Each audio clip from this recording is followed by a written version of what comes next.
L'art oratoire est un art au service de la circulation des idées dans le monde des hommes. Et il fait de chaque orateur un tuyau, un lieu de passage d'une idée vers un public. D'une idée vers un public. Un zap.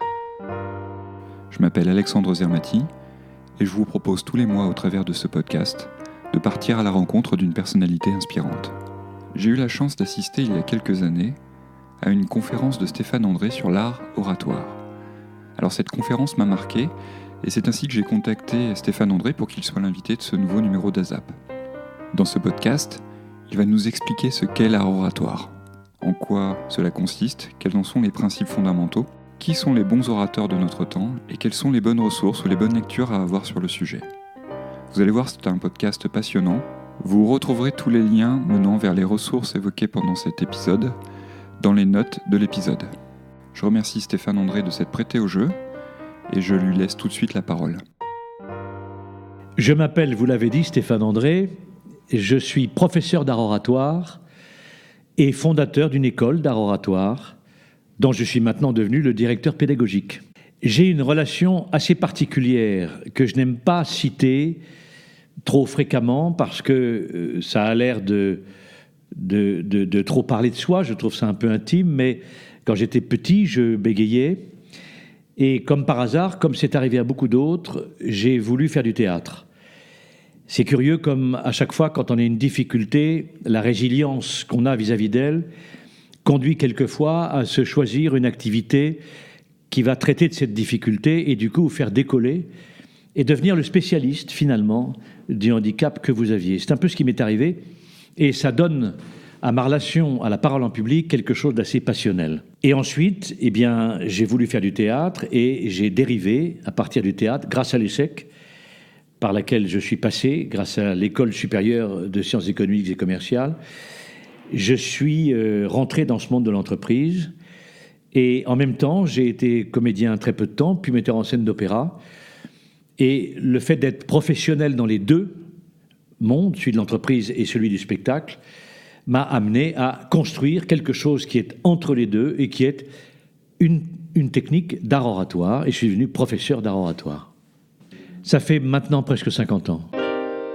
Je suis professeur d'art oratoire. Toutes les cultures ont à un titre ou à un autre abîmé la nature. Il n'y a pas de culture parfaite. Et dans la confrontation avec la nature, toute culture crée des dégâts. La nôtre a spécialement créé des dégâts sur le versant acteur. Mais elle a développé énormément de choses chez nous, versant auteur. La culture française est un phare dans le monde encore aujourd'hui. On enseigne Flaubert dans toutes les universités dans le monde. N'est-ce pas ? Donc, versant auteur, nous avons versant intellect, nous avons une magnifique culture. En revanche, versant acteur, versant mise en jeu de l'oral, nous avons plutôt une culture catastrophique. Nos enfants ont appris la peur de parler en public. Nos enfants ont appris la peur de parler en public. Alors, il y a des grands exemples, mais je vous ai dit que ça fait 47 ans que je travaille. Il y a des grands exemples, pour moi, qui sont vraiment des figures de l'histoire maintenant. Et puis il y a des exemples plus récents. Mais figure de l'histoire, c'est toute ma jeunesse. C'est le général de Gaulle, qui était un immense orateur, que les jeunes qui sont aujourd'hui, ou qui sont peut-être à l'écoute de ce que je suis en train de dire, aillent chercher sur Internet, vous verrez des discours de Gaulle de l'époque, dans le style gaullien. De Gaulle, aujourd'hui, ne paraît pas dans le même style, mais il aurait la même technique. Il faut apprendre à différencier ce qui est de l'ordre du style et de la technique, c'est une autre question. Et plus près de nous, Mitterrand était un grand orateur, Obama a été un grand orateur, Monsieur Macron, à l'époque de la campagne présidentielle, a été un orateur, je dirais, dans le bas du spectre. Ce n'est pas un grand orateur. Mais au moins pendant la campagne électorale, chose qu'il a un peu perdue ensuite. Ça a été un des meilleurs orateurs de la campagne. Il était dans les canons de l'art oratoire, en n'étant pas très puissant, mais il avait des qualités d'orateur. Voilà quelques exemples pour vous donner, en nous rapprochant d'aujourd'hui, alors que d'autres orateurs, qui étaient des vrais cerveaux, mais qui avaient tout l'inverse de ce qu'il faut faire quand on parle en public, des gens comme Rocard, des gens comme Seguin, des gens aujourd'hui comme Jean-Louis Borloo, des gens comme Villepin, sont des orateurs qui n'ont pas fait le travail qu'il fallait et qui tous physiquement sont déficients quand ils prennent la parole en public. Et par conséquent, la sanction est là. Ils n'ont pas été présidents. Un bon orateur, ce qui est le plus apparent, ce qui est le plus visible, qui le distingue des orateurs médiocres, c'est la verticalité. Mais ce n'est pas seulement se tenir debout, et ce n'est sûrement pas se tenir droit. Demander à un enfant de se tenir droit, d'abord, ce n'est pas flatteur pour lui. Se tenir droit, ce n'est pas un projet gratifiant. Et puis se tenir droit, c'est un système d'appui qu'on met en place. Le système d'appui, c'est un système inerte, donc ça n'a aucun intérêt. Donc cette verticalité ne s'acquiert pas comme ça, elle se travaille, mais en tout cas, on peut repérer que De Gaulle, Mitterrand, Tony Blair, Obama, Macron en campagne, c'était les verticaux. Borloo, toujours relaxé, avachi, Rocard complètement courbé sur sa table, Fabius également, voûté, souffrant d'ailleurs d'une scoliose, mais on peut tricher avec sa scoliose pour apparaître tout de même vertical. Tous ces orateurs-là qui sont voûtés se sont plantés. Alors que, versant hauteur, au niveau intellectuel, veux-je dire, ils auraient pu devenir présidents. Seguin, Fabius, Rocard auraient pu être des présidents de la République. Ils avaient la capacité intellectuelle, pas physique. Parce que ce n'étaient pas des orateurs, ils manquaient de verticalité. Il y a également un point qui est moins apparent, mais qui est le plus important, parce que c'est le premier en termes de processus de mise en place de la technique, c'est le regard. Le regard qui est, puisque je vous regarde en ce moment, vous qui m'interviewez, le regard est le seul moyen pour moi de pouvoir être en prise sur la complexité de votre être m'écoutant. Et ainsi, cette complexité de votre être m'écoutant peut être absorbée par mon regard dans ma propre complexité, et mon cerveau s'en débrouille. Pas moi, mais mon cerveau. Vous voyez, donc c'est très important quand on parle en public d'avoir ce regard qui nous permet de maintenir la relation cerveau à cerveau avec le public. Et vous voyez que là, ça passe par une relation d'abord corps à corps, puisque le regard, c'est du physique. Vous voyez ? Et ce regard va amener l'orateur à une vraie verticalité, pour peu qu'il soit motivé par un intérêt décidé pour celui auquel on parle, même si ce n'est pas votre cas, monsieur, c'est quelqu'un que je n'ai pas du tout envie de rencontrer. On a le public qu'on a, on doit systématiquement, quand on est orateur, en charge d'une fonction dans le public, s'intéresser aux gens qu'on a en face de soi, au public qui se trouve là, et c'est le regard. Et enfin, ce qui est très important et consacre l'orateur, c'est la voix.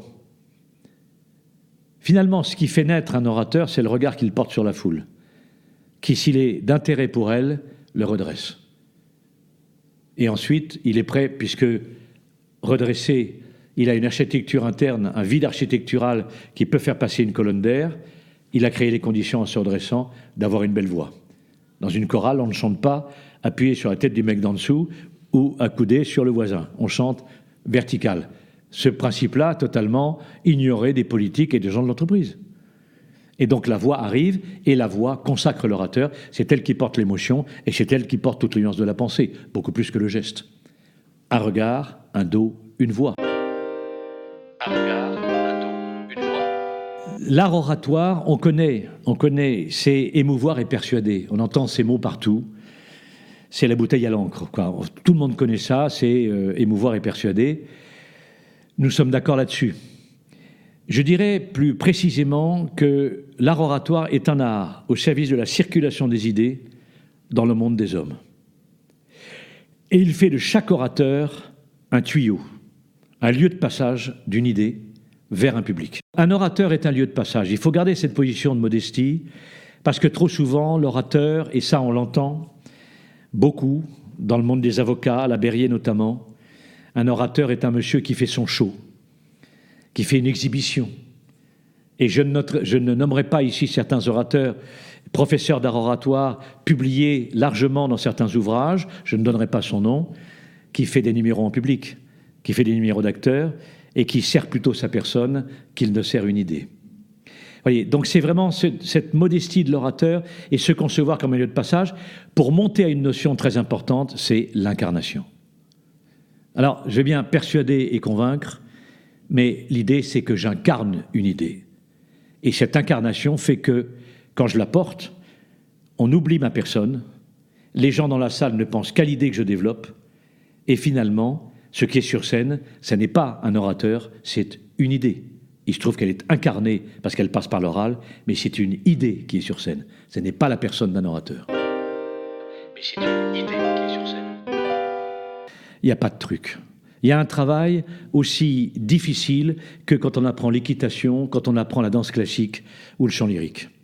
C'est un art, et je vous dis ça parce que à Rome, l'art oratoire avait sa muse, qui n'est pas la même que les deux muses du théâtre, comédie, tragédie, mais il avait sa muse. C'était donc considéré comme un art. Or, il n'y a pas d'art sans technique. Il faut qu'il y ait un travail technique. Je vous ai, dans cet entretien, parlé du regard, du dos et de la voix. Une fois que j'ai dit ça, il y a un boulot monstrueux à faire. Alors, je peux vous dire, essayez de plus regarder votre public, essayez de vous tenir un peu mieux, essayez d'avoir une meilleure voix. Et puis de vous faire un peu plus confiance dans le public, et de ne pas chercher la confiance en vous. La confiance en vous, vous l'aurez jamais. Je ne peux pas monter en scène devant 200 personnes en me disant « je suis sûr de mon résultat, ça va bien se passer ». Quelle prétention j'aurai? Je ne peux pas. Donc, je n'ai pas confiance en moi. Mais je dois décider la confiance dans le public. Le public est un partenaire. Louis Jouvet l'a dit, quelle confiance il faut avoir dans le public. À un autre moment dans son cours, il dit « il faut aimer le public ». C'est le « il faut » qui m'intéresse. En vie publique, on peut décider de ses sentiments et réellement les ressentir. En vie privée, on ne peut pas. On ne peut pas décider de tomber amoureux d'une femme quand on ne l'est pas.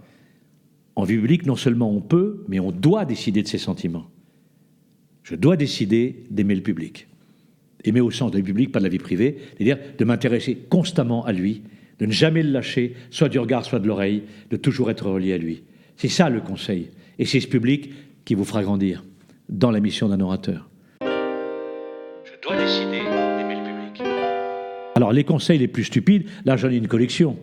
Balayer le public du regard, c'est faire semblant de regarder. Bon, tant qu'à regarder, autant voir quelque chose.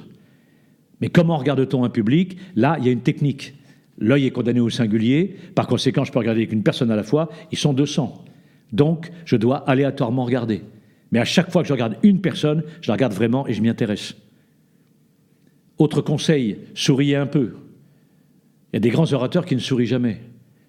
Et on sent très bien qu'entre eux et la salle, il y a quelque chose de très fort qui passe. Et ils ne sourient pas. Mais on va dire souriez un peu parce que l'orateur qui se prépare à faire son discours le lendemain est un peu contracté. Alors le directeur communication qui regarde le DG un peu tendu, qui n'est pas content de ses slides et qui est un peu tendu, le directeur communication lui dit souris un peu. Dans l'état où il va vous faire une grimace. Deuxièmement, c'est peut-être un type dans le style duquel ne figure pas le sourire. Il y a des très grands orateurs qui ne sourient jamais parce que le sourire n'est pas dans leur style. Il y a quelque chose de très fort qui passe et il ne sourit pas. Alors évidemment, votre serviteur ne peut pas s'empêcher de donner mention des 2 livres qu'il a écrits. Le premier qui s'appelle « Le secret des orateurs » et le second qui s'appelle « L'art du leadership », dans lesquels je développe cette technique et les conséquences, les avantages de son application sur le monde de l'entreprise, de la politique, des médias, etc. Je parle aussi beaucoup des médias. Et puis évidemment, quand on s'adresse, comme c'est mon cas souvent, à des dirigeants, quand on parle d'art oratoire à des dirigeants, on parle évidemment de leadership, par la parole. Par conséquent, j'ai écrit ce 2e livre sur le leadership. Ça veut dire leadership par la parole, évidemment. Je conseille évidemment aussi de lire 2 bouquins, dont le titre m'échappe maintenant, mais qui sont publiés chez Gallimard. 2 bouquins qui sont les cours de Louis Jouvet pris en sténo, et qui sont absolument passionnants, où on voit, entre les scènes que Jouvet fait jouer dans sa classe d'art dramatique par les élèves, les scènes sont notées en pointillés évidemment, on a les discussions entre Louis Jouvet et ses élèves. Benoît Jacot, d'ailleurs, a filmé une pièce qui s'appelle Elvire Jouvet 40, donnée en son temps au théâtre Édouard VII. Elvire Jouvet 40, un cours particulier de Louis Jouvet dans sa classe sur la tirade d'Elvire dans Don Juan, et il donne ce cours à une élève, et il y a les 2 autres comédiens qui jouent Sganarelle et qui jouent Don Juan, qui sont là, Et ce cours a été joué au Théâtre Édouard VII. Et il est donc consigné par écrit dans un petit bouquin qu'on trouve dans la librairie théâtrale qui s'appelle Elvire Jouvet 40. Et Benoît Jacot a fait une capture, on sait ce qu'on emploie maintenant comme terme, une capture cinématographique de cette pièce, c'est magnifique. Et on voit ce cours de Louis Jouvet. Donc ce texte, si on le trouve, ou le film de Benoît Jacot, et en tout cas ces deux bouquins, chez Gallimard, à la NRF, j'ai plus été exact, mais il y en a un sur la comédie, l'autre sur la tragédie. Et ce sont des cours de Louis Jouvet pris en sténo, il faut les lire.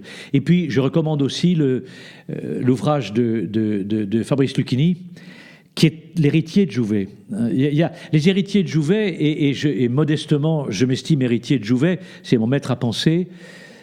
Les héritiers de Jouvet, c'est Jean-Laurent Cochet, grand professeur d'art dramatique, qui a eu dans sa classe Depardieu, qui a eu également Fabrice Lucchini.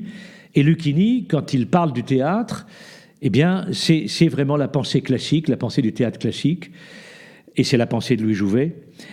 Donc, lisez ce livre qui s'appelle Comédie française, au pluriel, de Fabrice Lucchini, qui est un livre très intéressant. Et puis, lisez aussi Terzieff, un ouvrage qui s'appelle Seul et avec les autres, où Terzieff parle de sa pratique du théâtre, où il y a vraiment des choses qui sont extrêmement touchantes et qui peuvent être appliquées par un orateur d'entreprise et par un orateur politique. Mais il faut retourner à nos grands comédiens, il faut retrouver le théâtre classique qui est vraiment la racine de notre culture. Et je suis très touché en vous parlant de tout ça parce que je trouve que c'est touchant et qu'on écrase tout ça et on le néglige alors que c'est toute la force de notre culture. Il faut retrouver le théâtre classique. Ne méprisez pas la parole en public comme on l'a trop souvent méprisée en France. L'art de briller en public, ou alors à l'opposé, c'est du vent. C'est vraiment du théâtre au sens négatif du terme. Non, l'art oratoire, respectez-le, pratiquez-le avec humilité et pensez toujours quand vous parlez en public que ce n'est pas vous qui êtes en cause. C'est l'idée que vous développez. Et surtout, ne pensez pas à votre image personnelle. Jamais. Chaque fois qu'un acteur pense à son image et qu'il veut briller, il tue le rôle, il tue Molière. La même chose pour vous. Quand vous parlez en public, ne vous demandez pas, si vous appliquez les quelques conseils que j'ai donnés, quelle tête ça vous fait, de quoi vous aurez l'air. Ne pensez pas à vous, mais servez plutôt l'idée et puis pensez à votre public. Et surtout, ne pensez pas à votre image personnelle. Jamais.